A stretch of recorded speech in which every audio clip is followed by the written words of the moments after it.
A winter wonderland doesn't just happen. It takes some doing, and a trip to the one place with the new ideas that help us pull it all together. More saving, more doing. That's the power of the Home Depot.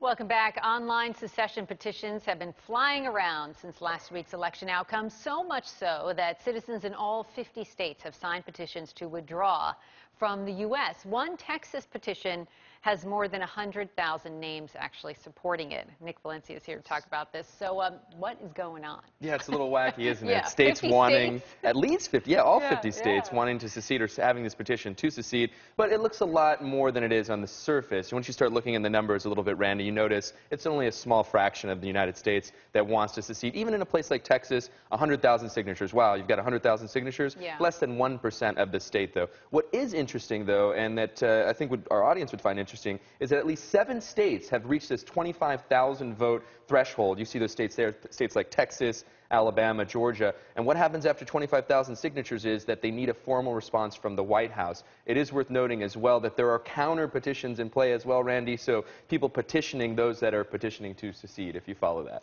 Yeah, I think I follow that. But it's also important we should note that they take a lot of money, these states that want to secede, right? I mean, they take a lot of money from the federal government as well.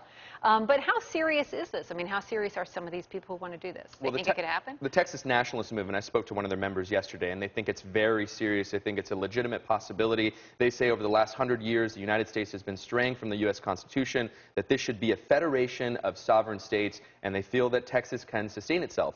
Why? Because Texas, they say, is the 15th largest economy in the world. They already have defense in play, Texas National Guard. They say there's only minor things for them to, hash out, like the Postal Service, like Social Security. But it's worth noting, you mentioned, a lot of these states, that's the irony. They get more federal funding. They get a lot of federal funding, sometimes more than they put into the federal government.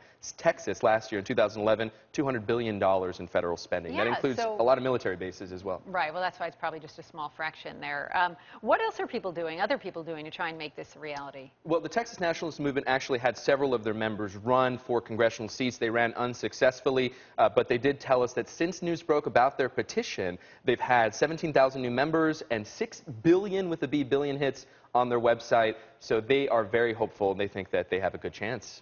Wow. It's going to be interesting to watch this. Nick, thank you. Thank you. Appreciate it.